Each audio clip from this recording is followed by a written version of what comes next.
balancing the nation's budget. The federal budget deficit is fast approaching $1 trillion a year, and yet the Senate overwhelmingly rejected a plan put forward by Kentucky Senator Rand Paul that would have balanced the budget in 5 years and cut spending by roughly $13 trillion over 10 years. Arguing against Senator Paul's penny plan on the Senate floor, South Carolina Senator Lindsey Graham said it would threaten the military. Watch. At the end of the day, this budget puts everything every defense person has been hoping for in jeopardy. It takes the efforts of President Trump to rebuild the military and throws it in a ditch. The $13.5 trillion being cut over the next decade, that a lot of it's going to come out of defense if it actually was a reality.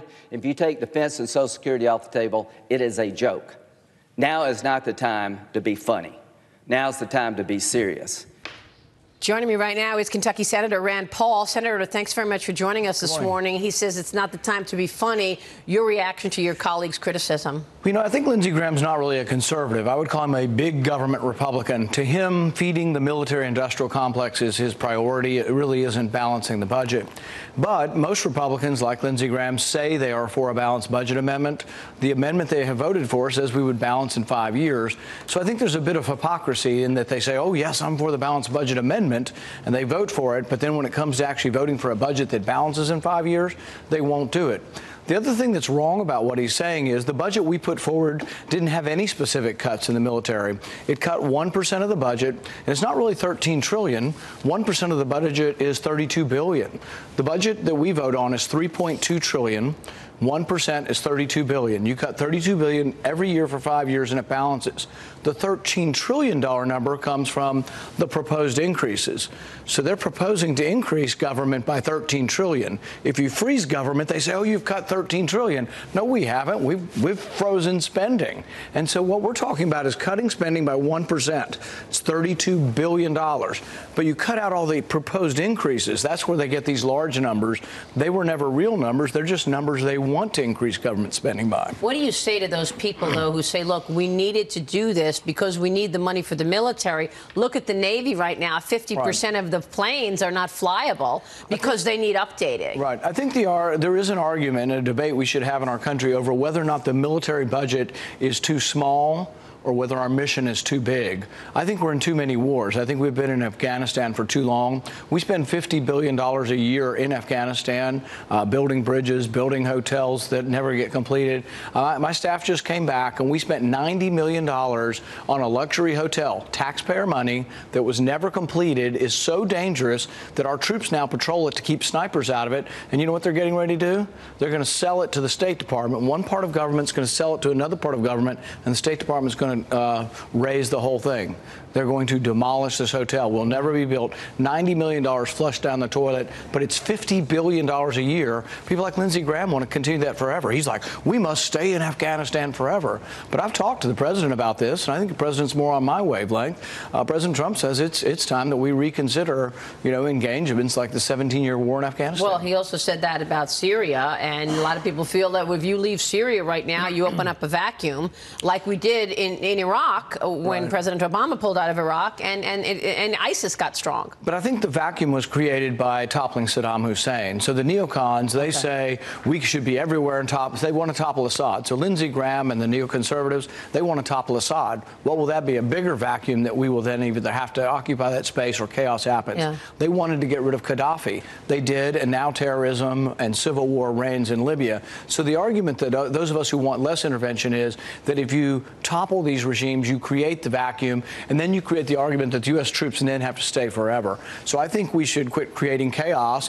We should defend ourselves when we need to over there. But for the most part, we need to keep people from coming into our country who wish to attack us. I'm going to get back to this because I have another question on spending, and I know how important this is. So let me come back to this because I want to get to two more issues with you. I got to ask you about China, and I want to ask you about surveillance and the Trump campaign and how this investigation into the Russia collusion narrative actually began. An article in the Journal today, Kim Strassel wrote a great op-ed, called it, "Was Trump's campaign set up?" Now, you have told me in the past that there were surveillance around you. You told me last year that you asked the intel committees if you were actually surveilled. Have you gotten any answers?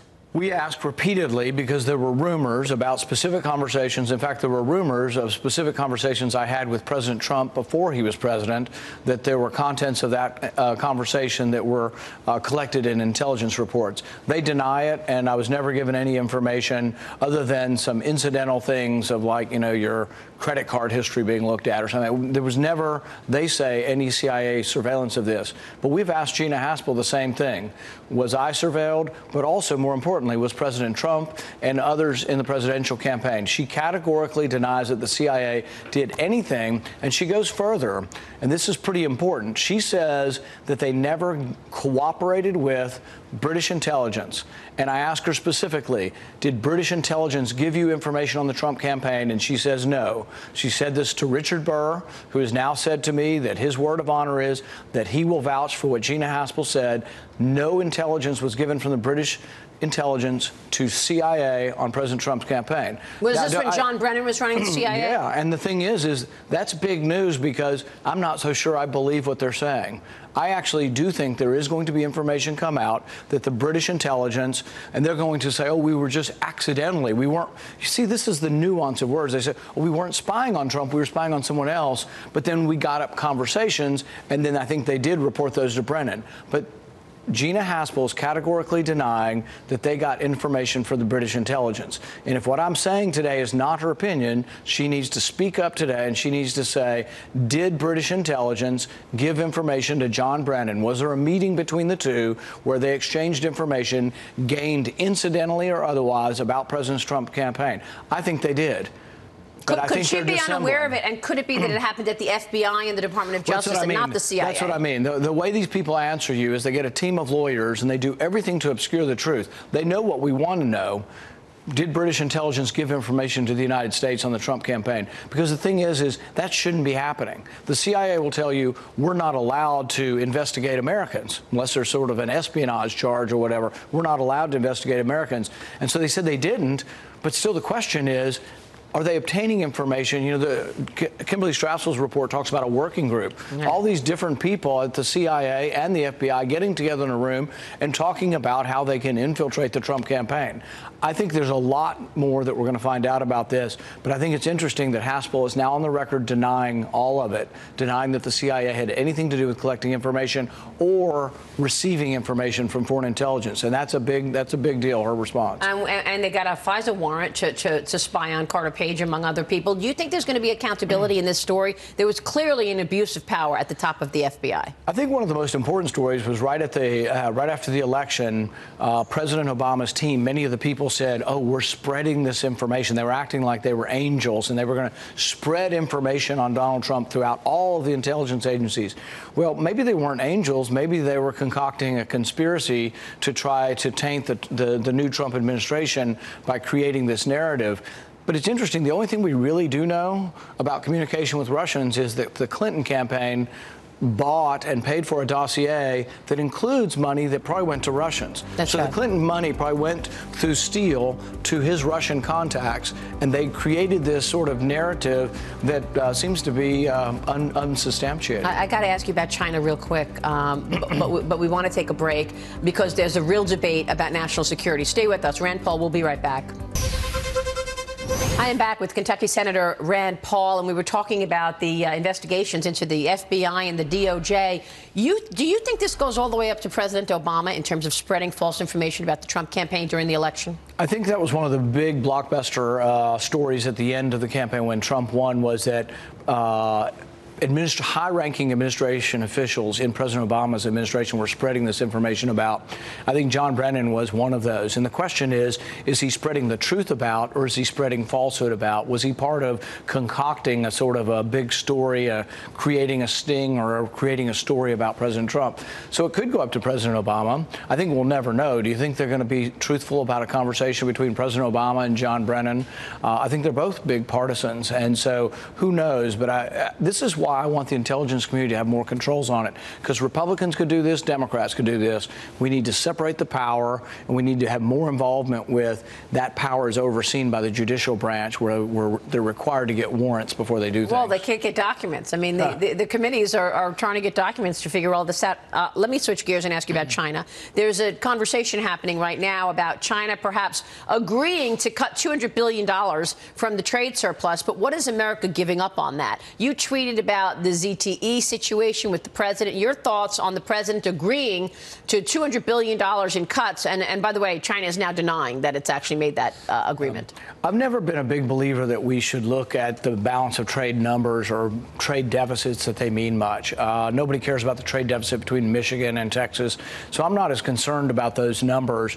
I've got a trade deficit with my grocery store. I give all my money to them. They never buy anything from me. And so it's just, I don't know that that makes any sense. I think, but national security does. Yes, that's important. And I think they what about the theft of IP and the transfer of technology? Yeah, absolutely. We need to enforce international norms, and I think we also need to be concerned that they have $1 trillion of our debt. And my concern with security is that we need to not be so dependent on foreign countries that hold so much of our debt. How do you not be dependent on them? Well, have less debt.